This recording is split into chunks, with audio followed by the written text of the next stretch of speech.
Today, let's dive into the story of an ancient philosopher who was wrestling with a question that honestly feels more relevant now than ever. He was a seeker who became a believer, and in the process, he did something pretty radical. He built a bridge between faith and philosophy, two worlds that most people in his day thought could never, ever connect. This is the question that drove Clement of Alexandria's entire life. He lived in a time, much like our own, just saturated with different philosophies, religions, and worldviews, all competing for attention. And he went on this epic quest to find one single ultimate truth. His journey is just an amazing story of intellectual guts and real conviction. So, to really get who Clement was, we have to start with his search. And this wasn't just some intellectual exercise. It was a real, physical journey that took him all across the known world. And here's what's so interesting. Clement didn't start out as a Christian. Not even close. He was born Titus Flavius Clemens, right in Athens, the heart of Greek philosophy. He was raised in a pagan family, which gave him this unique, outsider's perspective on everything as he started his search. And man, what a journey it was. This guy was relentless. He traveled from Greece to Italy, then all the way to Syria and Palestine, just soaking up the teachings of every major philosophical school he could find. He was on this dogged pursuit for an answer that would satisfy his head and his heart.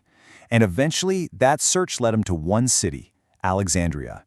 So his arrival in Alexandria, Egypt, this was the big turning point. And you have to understand, this city wasn't just another stop on the map. It was like the intellectual capital of the ancient world. Just try to picture Alexandria back then. It was a true melting pot. You had Greek philosophy, Egyptian mysticism, Jewish theology, and this new Christian faith all crashing into each other, arguing and mixing. It was the absolute perfect place for a seeker like Clement to end up. And it was right here, in this swirl of ideas, that he met a Christian teacher named Pantaenus. And for Clement, the Christian message wasn't just one more philosophy to add to the list. No, it was the thing that finally made all the other puzzle pieces fit. All those partial truths he'd been collecting, they all came together. His search was over, but his real work was just getting started. So, after he converted, Clement eventually took over for Pantaenus as head of the Christian school. And now he had a totally new challenge. How do you explain this faith to the city's super-educated, philosophically minded pagans? His solution was, frankly, revolutionary. Clement basically argued, look, think about it. The law of Moses was given to the Jews to get them ready for Christ, right? Well, what if Greek philosophy was a gift to the pagans to do the exact same thing? He saw people like Plato and Aristotle not as enemies of the faith, but as guides who could lead a thinking person right up to Christianity's front door. That took serious courage at a time when a lot of Christians were deeply suspicious of philosophy. And to make his case, he cleverly took a popular buzzword of the day, gnosis, which just means knowledge. Now, other groups, the Gnostics, they claim to have all this secret, hidden wisdom, but Clement flipped that on its head. He argued that true gnosis, the real deal, wasn't hidden at all. It was the complete, open knowledge you find through faith in Christ, a truth that philosophy could actually help you understand even better. Now, Clement didn't just teach this stuff. He wrote it all down. During his most productive years, between about 90 and 202 AD, he cranked out a whole series of books designed to walk people through this journey of faith and reason.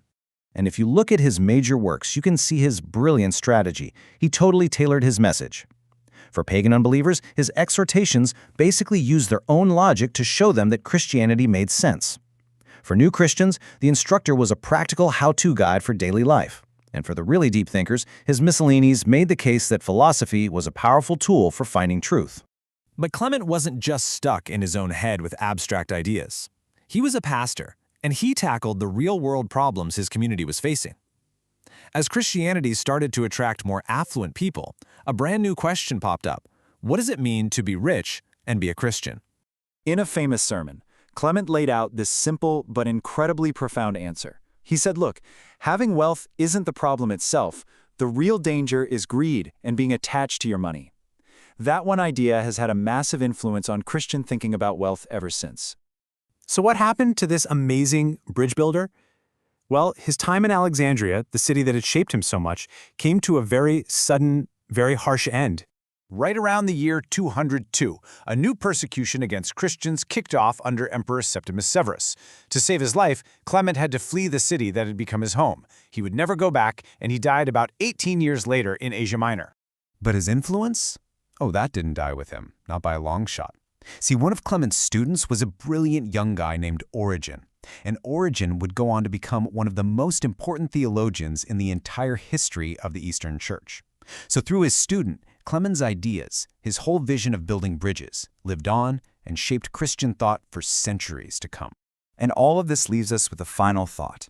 Clement saw philosophy as a bridge to faith for the people of his day.